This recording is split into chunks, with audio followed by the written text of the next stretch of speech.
that the offering that they all brought was identical, exactly the same.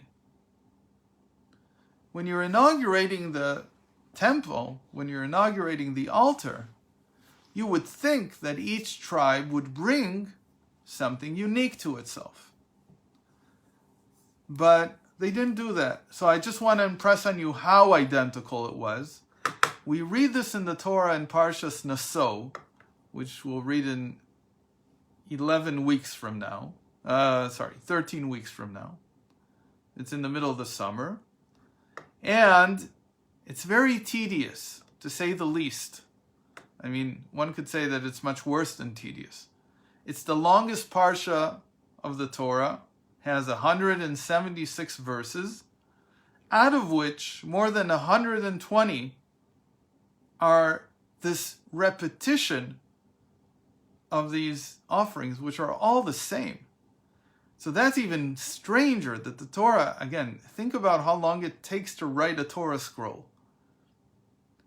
You could gain the same amount of knowledge and information if the Torah would simply say, and all the tribes brought the same thing. So let's see how identical it is. Okay, so I'm going to share the screen here.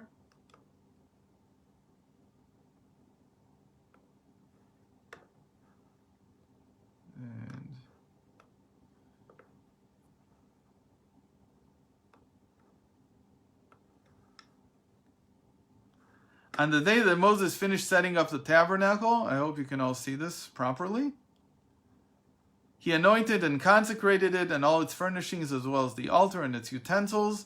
When he had anointed and consecrated them, the princes also brought the dedication offering for the altar upon its being anointed, as the princes, should be princes here, princes were presenting their offerings before the altar. God said to Moses, let them present their offerings for the dedication of the altar, one prince each day. So here we start. The one who presented his offering on the first day was Nachshon, son of Aminadav, of the tribe of Judah. His offering, 1 silver bowl weighing 130 shekels, and 1 silver basin of 70 shekels by the sanctuary weight, both filled with choice flour with oil mixed in for a meal offering. 1 gold ladle of 10 shekels filled with incense, 1 bull of the herd, 1 ram, and 1 lamb in his first year for a burnt offering, 1 goat for a sin offering, and for his sacrifice of well-being, 2 oxen, 5 rams, 5 he-goats, and 5 yearling lambs. That was the offering of Nachshon ben Aminadav. On the second day, Netanel, son of Tzuar, prince of Issachar, made his offering. He presented as his offering 1 silver bowl, weighing 130 shekels, and 1 silver basin of 70 shekels by the sanctuary weight, both filled with choice flour with oil mixed in for a meal offering, 1 gold ladle of 10 shekels filled with incense. You get the idea. And this just goes on until, at the very end, we come on the 12th day. It was a prince of the Naphtalites, Achira, son of Einan. His offering, 1 silver bowl, weighing 130 shekels, and 1 silver basin, 70 shekels by the sanctuary weight, both filled with choice flour with oil mixed in for a meal offering. Okay, point made. Why repeat this 12 times? Again, this is even more mysterious than the fact that they all brought exactly the same thing. Why would they all bring the same thing? So, again, the Torah really, in this case, is begging the point of telling us, look beyond the material. Go beyond the physical.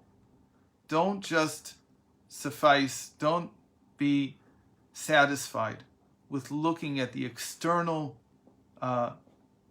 facet of things. Every time we do a mitzvah, we do it the same way. And the Torah is, one might say, stressing. You do it the same way so that if in the heavens they're writing down what you do, it looks exactly the same every single time, because the action is not enough. There has to be meaning behind the action. There has to be some individuality, some authenticity behind the action that you're doing. And the stress here again is that you free your mind to do things. You free your mind to be authentic. You free your mind to be an individual when you take the burden off of trying to be an individual in action or externally. The mind opens up, the heart opens up when you have to repeat things the same way.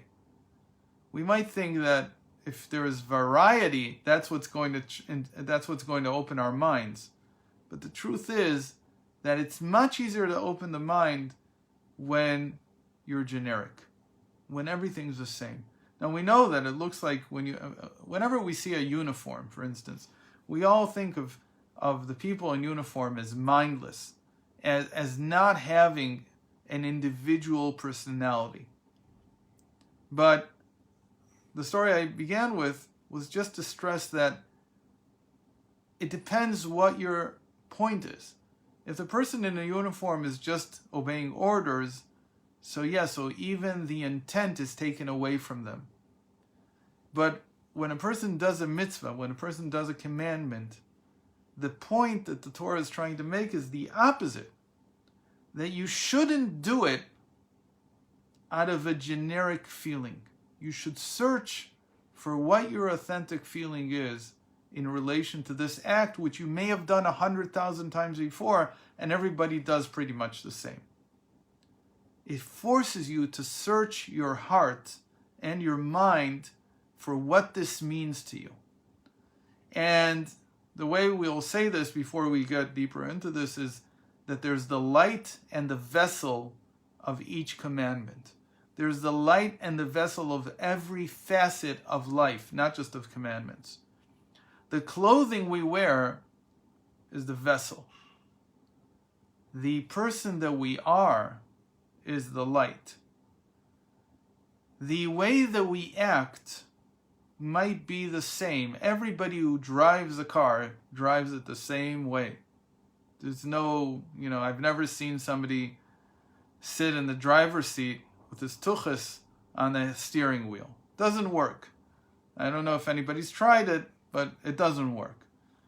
So nobody drives in a strange way. We all drive the same way.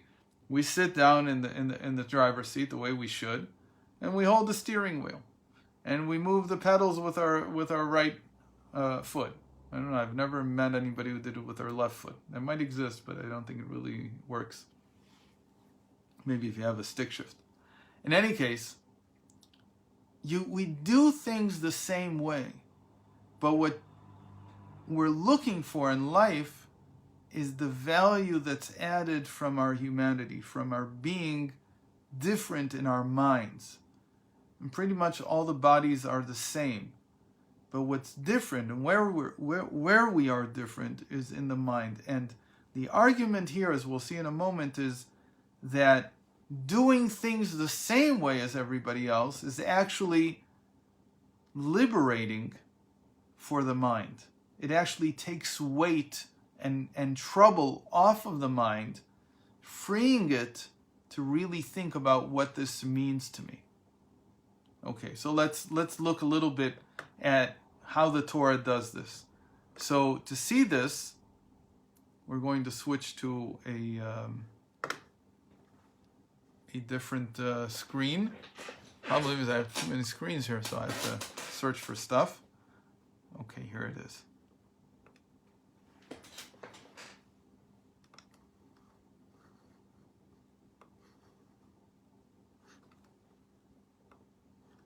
So we're just going to take the first two tribes, Judah and Yisachar. And let's see what the Medrash is basically the commentary of the rabbis. This particular one is Medrash Rabbah. And it was compiled sometime in the, this particular one is considered to be late, so probably in the 4th or 5th centuries. And the Medrash says like this. For each one of the tribes it does this. Okay, let's look at it.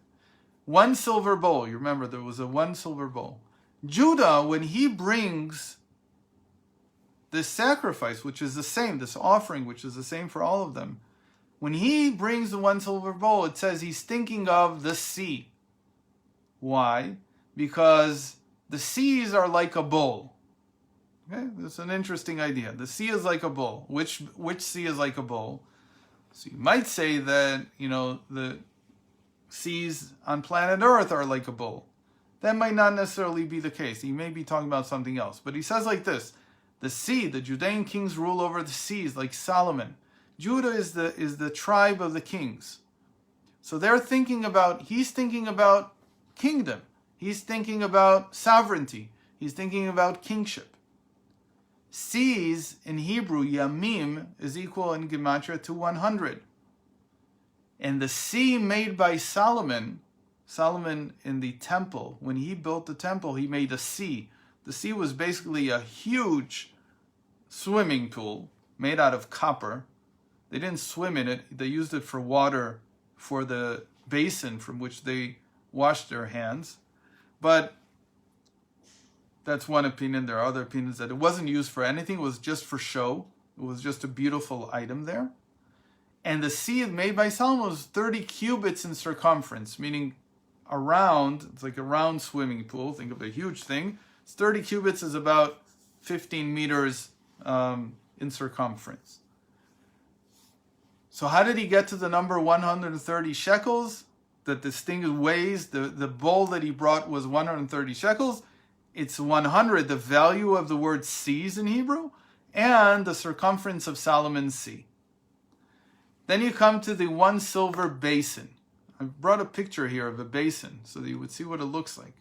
Make it a little bit bigger so you can see something important about the basin.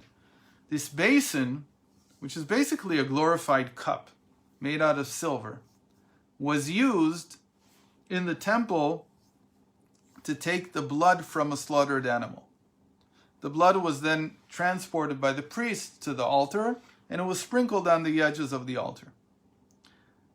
It's hard to see in this picture, but if you look closely, you'll see that the basin is not flat. There's actually a little, I don't know if you'll be able to see it here. I'll try to make it a little bit bigger. This little part on the bottom is actually a spoke. It makes it impossible to put the basin down. You can't, it won't stand. Why was it made this way? It was made this way so that the priests would have to quickly transport it before the blood coagulates onto the altar, so that there was no chance that it would stop being liquid. They didn't want it to coagulate, and blood does that quite quickly.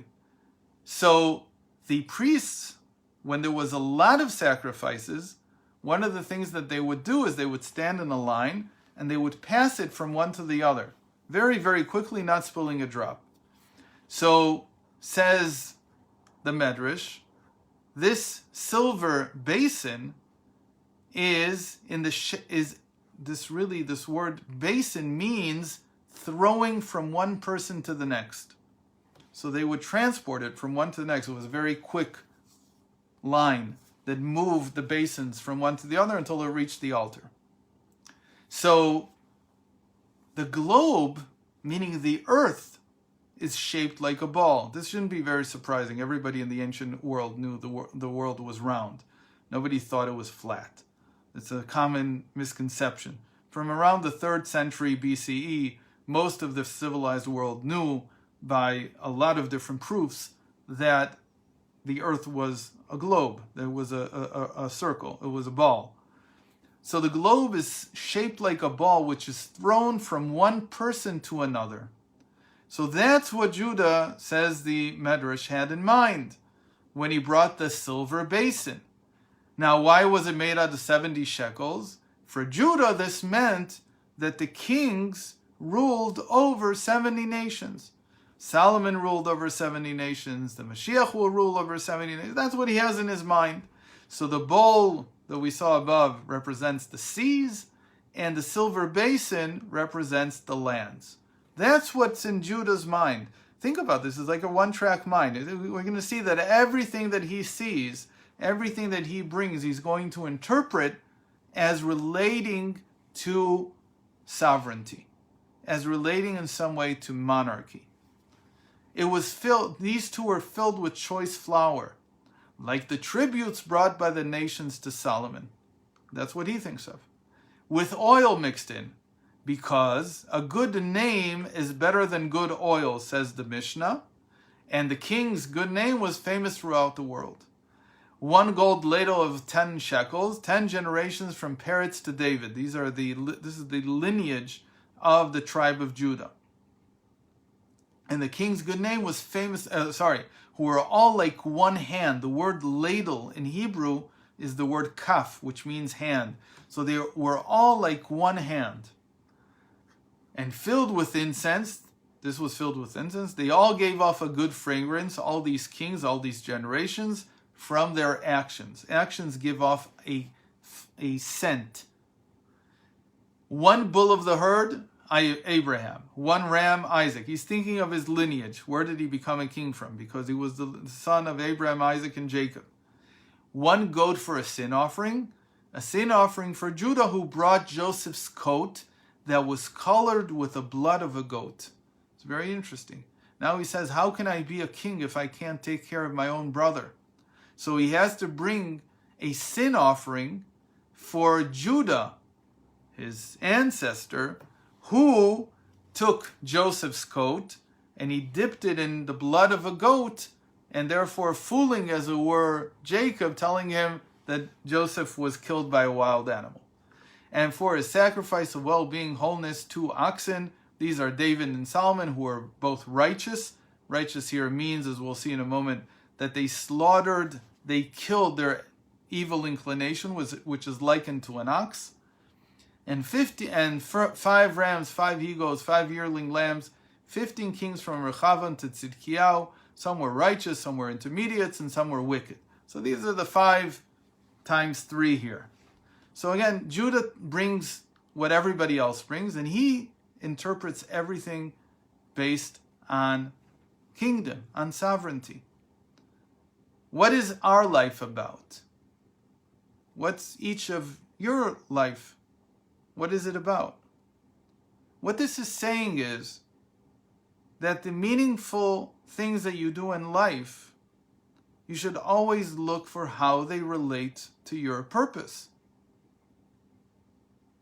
And even though the world is generic, we all have eyes and ears and teeth and hands, we all eat, we all sleep. The meaning of these things, what does it mean to sleep even? Even to do something like sleeping, you can look at it in a few different ways. Is sleeping gaining energy, physical energy? Is sleeping coming up with new ideas? Is sleeping refreshing my mind? Is sleeping being warm? There's many things that you can understand in sleep. We all do it, but the meaning can be very different for each person. It doesn't have to be the same. All the more so, whatever mitzvah we do. So for instance, we're all going to sit down, hopefully in 2 weeks, to the Seder table. We're all going to go through the same 15 different steps.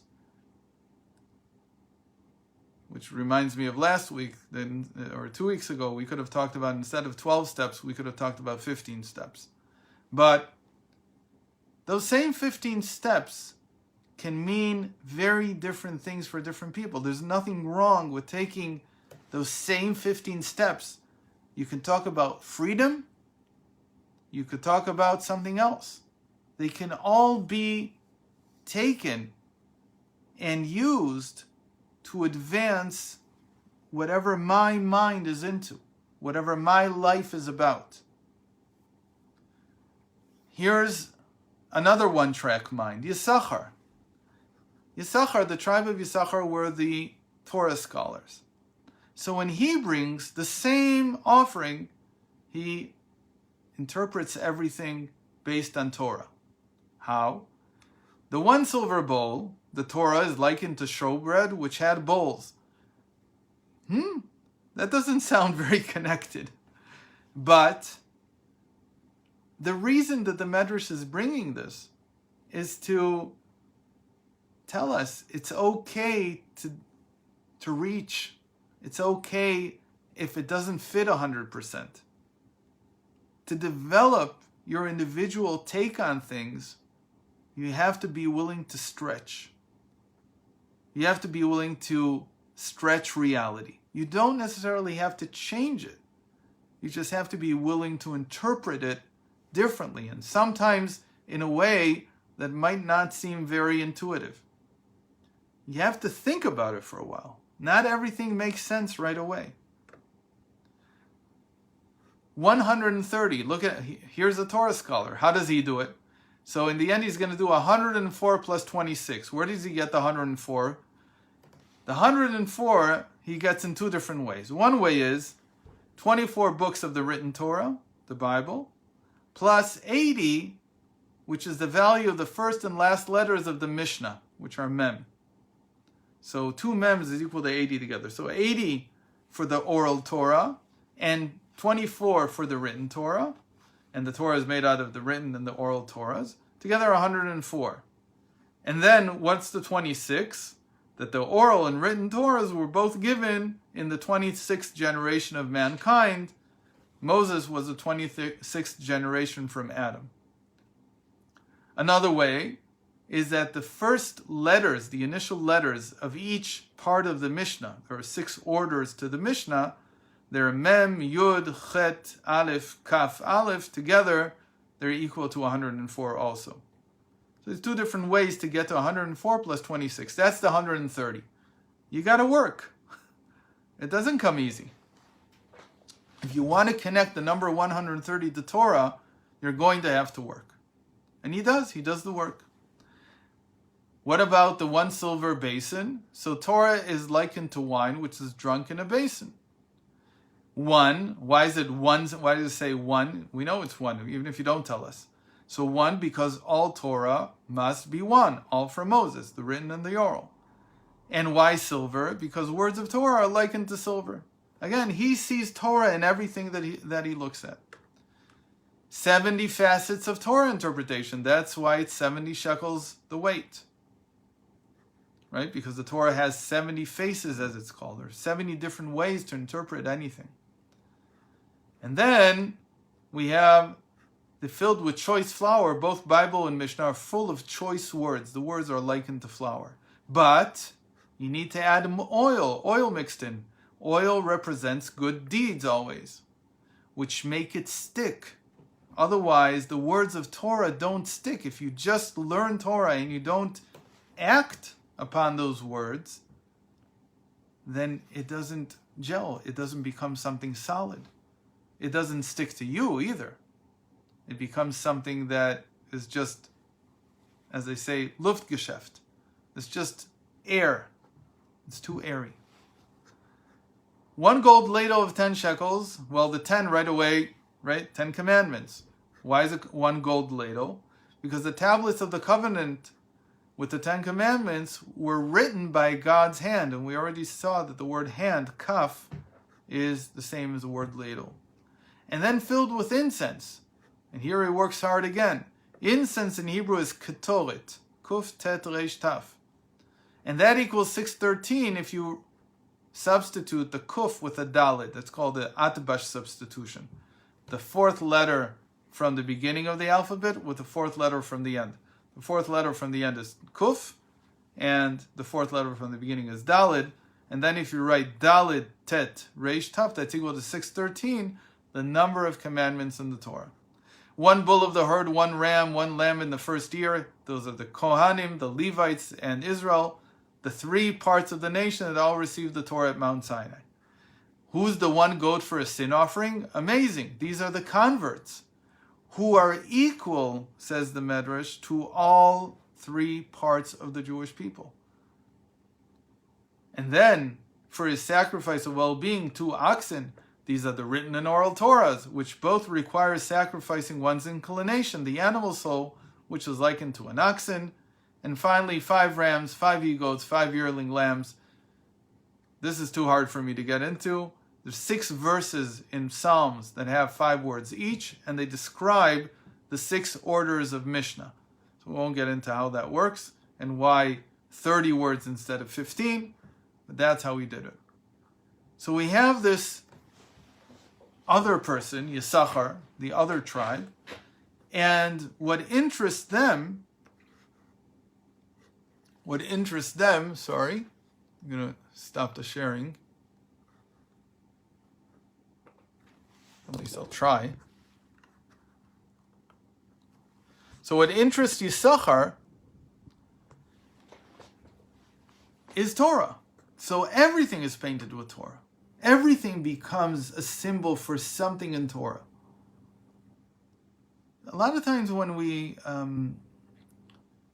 think of people that have a one-track mind, we think of them as, I don't know, simplistic, maybe, not very deep.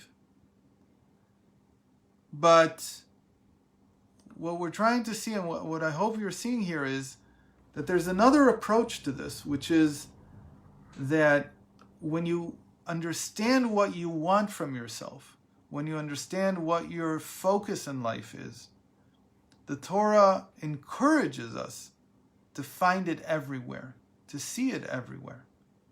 Not to make do with just the external facet of things, but to search for the meaning behind them. And the only one that can give meaning to the world that we live in is each one of us individually. There's nobody else that can give the meaning to the world, to the same world that we all live in, apart from we ourselves. And so a moment spent in the world, not thinking about what this means to me, all the more so a mitzvah done, a commandment that's done, without trying to figure out what does it mean for me, is like a body without a soul. Is like missing in some way the purpose of life. Now I want to get more in depth into this idea now. So we've seen the example in the princes and their offerings. But again, this principle holds for any mitzvah. It holds for anything that we all do, or that we want to do. Anything that we might want to do, we have to search. It doesn't mean that you have to find it right away. It doesn't mean that it's so easy to find. But the idea is that our contribution is our mind. Our contribution is our spirit. You know, one of the maybe most difficult things for people to do is to wash dishes. You do it every day and you do it again and again. Or wash clothing. And I always like to say that if you pray 3 times a day in a minyan, in a shul, it's pretty much the same thing. You're washing dishes 3 times a day. You're saying the same thing again and again.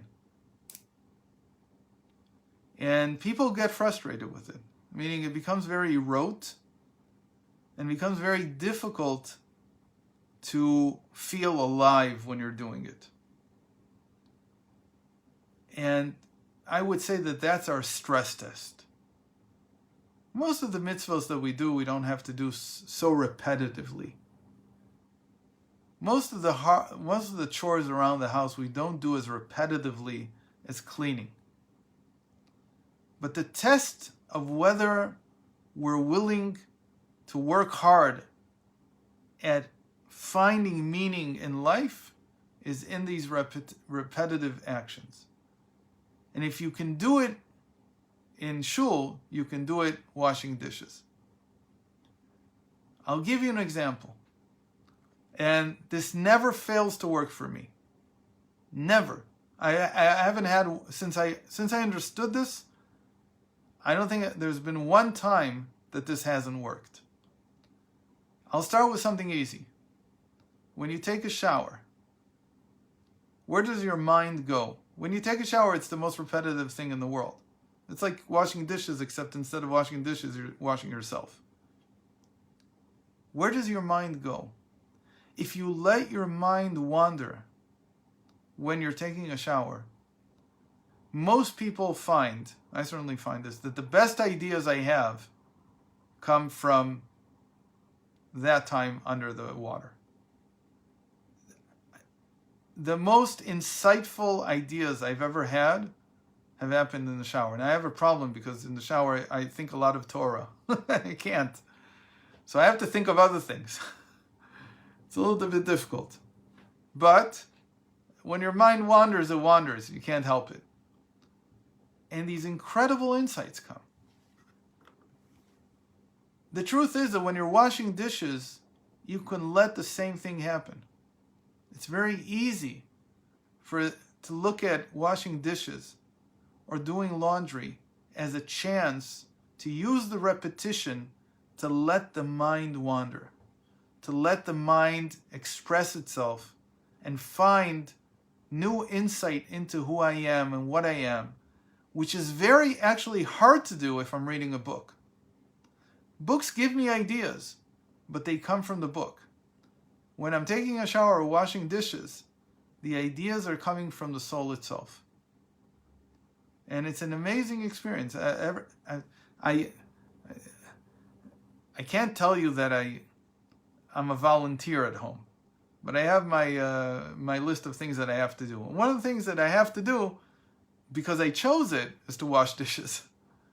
Because I always find that time is the best time of day to hit upon new ideas, to think of things I haven't had time to think of, to find myself, basically. And it's the repetition that allows me to free my mind. And the fact that it's pretty menial. It's pretty menial labor.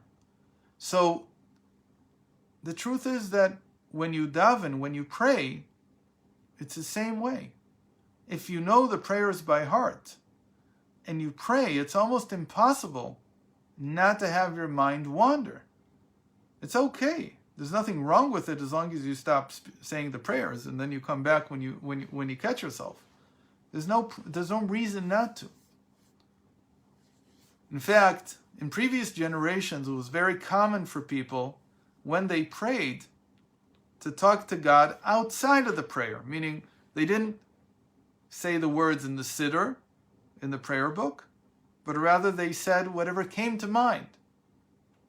They did this in Yiddish or in other languages, not necessarily even in Hebrew, because it was a chance to let the mind openly wander into a connection with God, and not looking for the formula that's already in the prayer book. And it's fine to do both at the same time. Okay. So that's just a little intermission in between.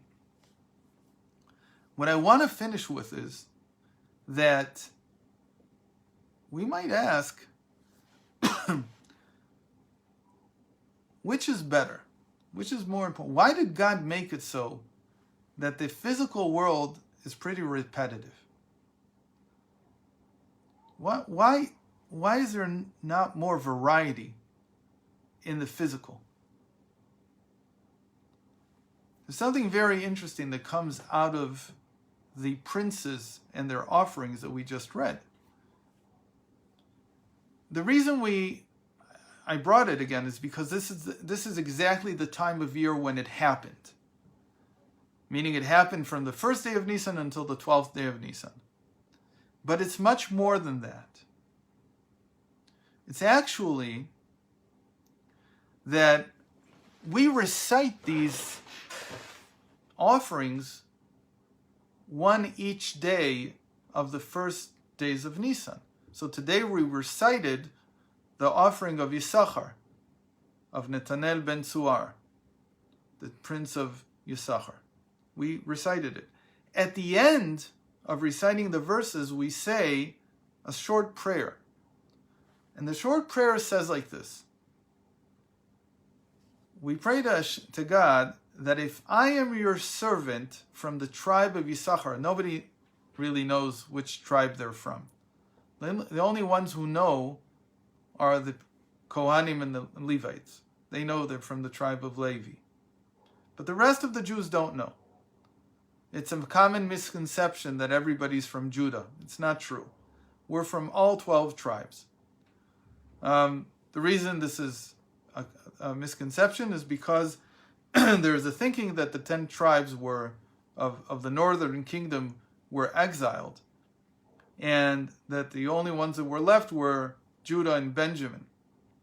So that we're all from those tribes. But that's not true, because the Assyrians who exiled the northern kingdom didn't exile everybody, ever. There was never such a thing that they exiled everybody.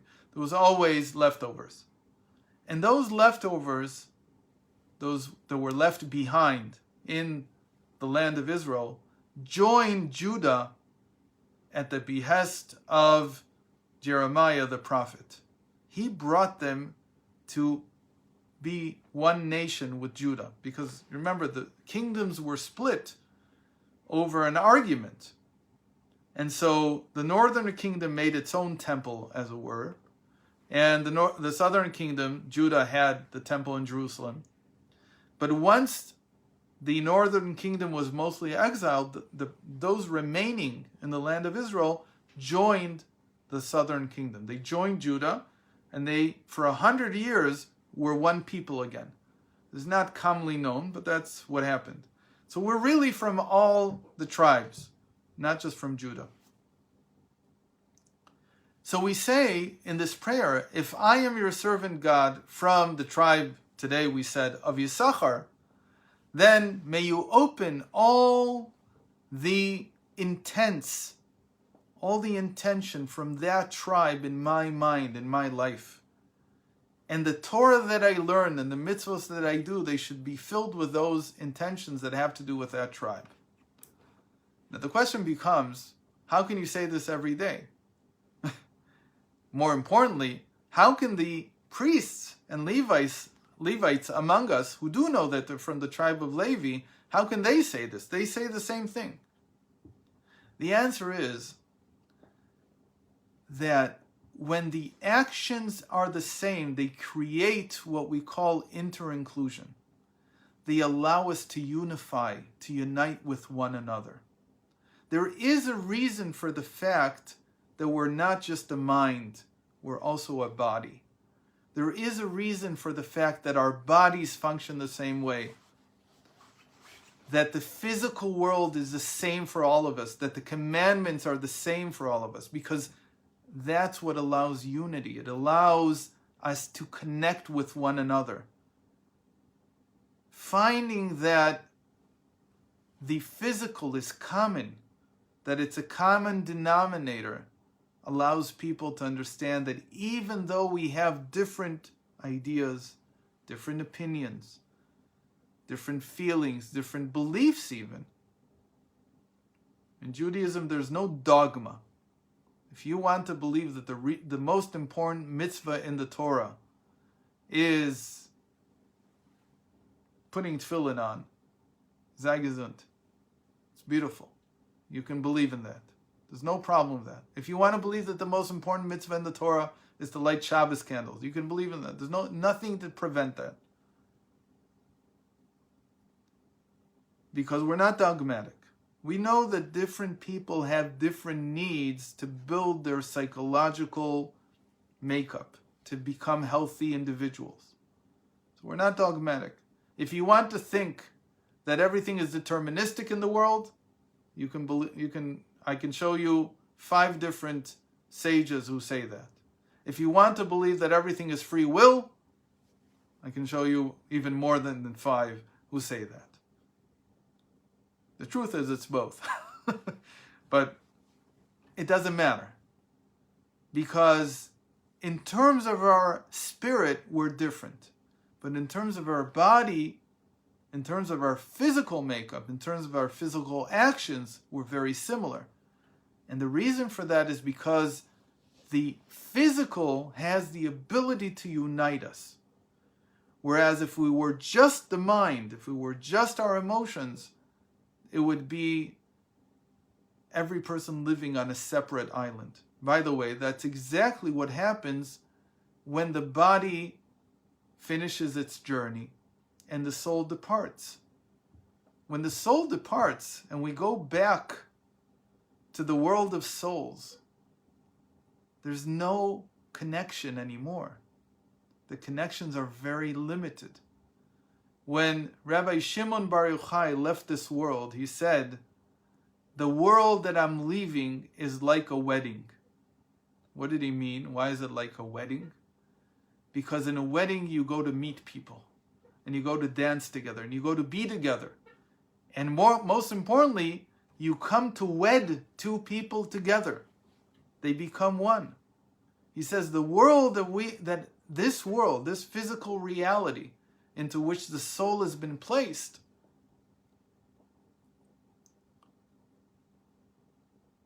its purpose is to bring us together. And that can only happen because of the physical dimension.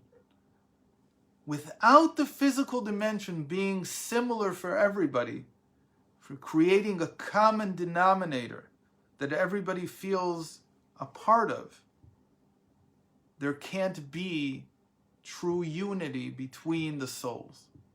Because the souls, each one is an island and a world unto itself. But the bodies connect us. The bodies allow us to span the gap, the infinite gap, between each person's beliefs and intents and ideas and proclivities and talents. The bodies make us one and the same, and you don't feel that as good as you. There's nothing that make you feel that that give you that feeling more than being on an A380 Airbus with 700 people. Then you really feel we're all just one, right? You're all stuck together like sardines. Then you really feel that what brings us together is the body, because how the mind wanders when the bodies come together, when there's this common denominator that we can all be a part of. There's an amazing thing that the sages say about coming to the temple together. There was so many people, they were like stuffed together. They couldn't move. But when they bowed down, it says that every person had as much room as they needed. It's a very interesting thing. How can that be? One simple explanation is that as much as we're packed in together physically, it's exactly then that the mind becomes free and feels that it has infinite space. The more we have in common physically, the more the mind can be freed. The more the mind can go off in its own direction. So there's a great case to be made for the Torah telling us to all do the same thing, because the Torah doesn't want us to think the same thing. It wants us to do the same things while freeing the mind to think different things, to find our own authenticity. This idea of authenticity became very, very important in Chassidus, in the Chassidic movement, because Chassidut starts from the idea that God wants the heart. Meaning, of course he wants the actions. The actions are the basis. But the basis is there in order to free the heart. It's for the heart to express itself, to find itself. And so there was, like in Poland, the branches of Chassidut that developed in Poland, especially from Reb Simcha Bunim of Parshischa, and his follower, the Kotzker, who many people know, Menachem Mendel of Kotsk, and then Ishbitz, the Mea Shiloach. All these were all about authenticity, meaning that if you were not authentic in your thought, everybody did the same still. They all davened the same way. They all put on the same film. They all did the same holidays. Everything was the same. But you can see in a person if he's authentic in the way that he does it. He does it but you see if he's there or he's not there. When you're authentic, you're there, even though it's something you've done 1,000 times.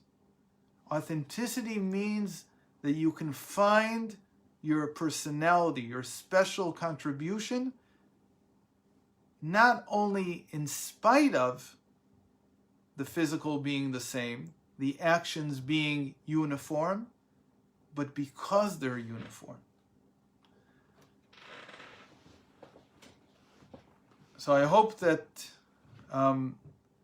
this class that we just had, or this discussion, that it encourages the idea of because everybody knows that Passover is the only time of year that almost all the Jews in the world do the same thing. Probably the only time. It's even more than Yom Kippur. It's more than any other holiday. So, and it's done the same way every year. Every year, it's been done for 3,300 years. But because of that, it behooves every one of us to spend time preparing, to think how these Pesach rituals, how they free our mind, how they open our mind to finding our own personal message, our own personal meaning to what these rituals are and what they mean for each one of us. Okay, so if anybody wants to say something, introduce themselves, sing a song, dance a dance, whatever it is, now's the chance. And I think you can open your, you can open the microphones if you'd like to speak. One more point, that we won't be, I think we won't be having class next week. I'm not sure. It depends on how our Pesach cleaning goes. If we're doing well, then we'll have a class on the Haggadah. And if not, then I'll have to see you after Pesach. Rabbi? Yes, please. Do you have an opportunity to, where should I find your email or WhatsApp that I can communicate directly with you? So if you get the emails from Galei Nai, the one that says there's going to be a class today, so you can write back to that email and I get it. Great. I'll be writing you right now. Thank you. Okay.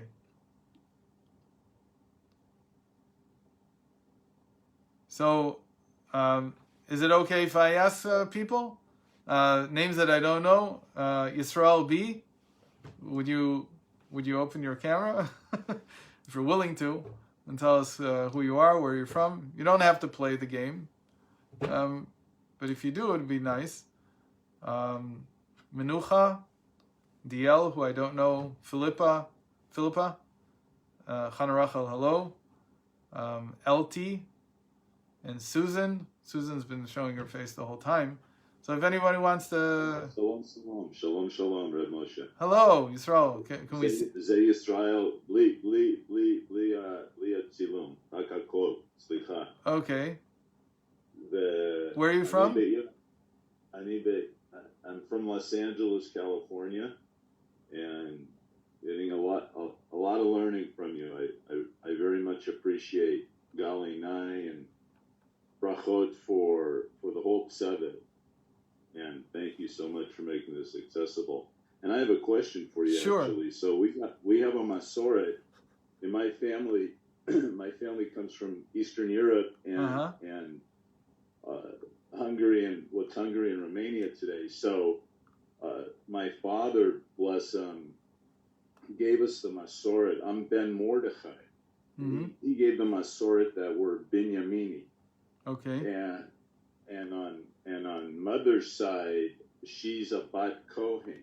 So my maternal grandfather's a Kohen, and my maternal grandmother, Levi.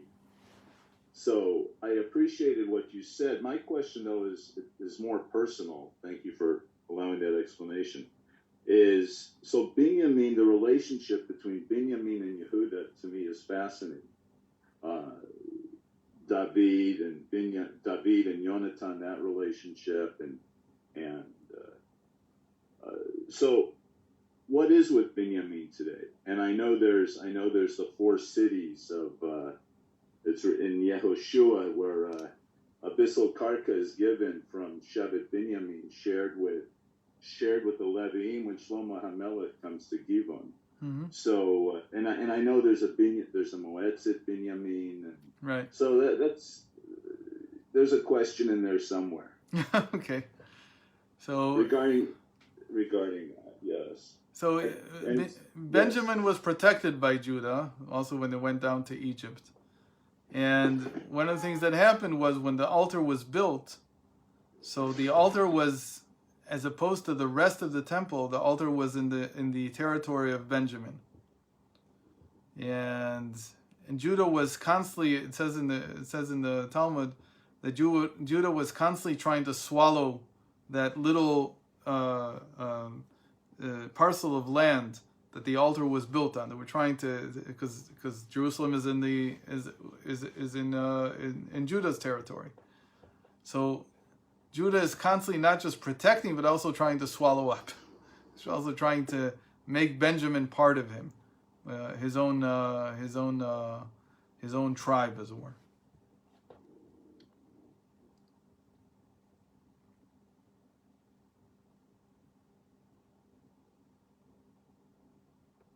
In fact, I live in Benjamin's territory. Where I live in Jerusalem is actually the territory of Benjamin. We're very, very close to Givon. You mentioned Givon, so we live very close to it.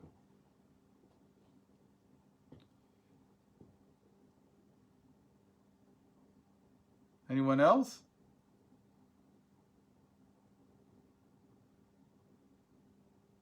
Okay, so in the meantime, thanks for joining this week, and I hope that the authenticity of each one of us strengthens, and we find the authenticity in the spirit, and that the mind and the body function each in its own area. And like you said, that the bodies are very similar, and the spirits are each very different. The souls are all very different. And the connection between the two allows for the balancing of our lives. So, in the meantime, have a kosher and happy Passover. And we'll let you know if there's a class next week. Again, depends on the cleaning, how it goes. If it goes well, then we'll have another class next week. Thank you very much for coming.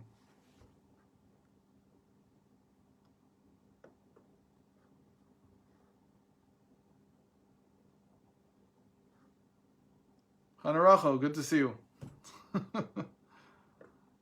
I can't hear you. You have to turn your mic on. Yeah. Ah. Can you hear me now? Yeah, hear you perfectly. Okay.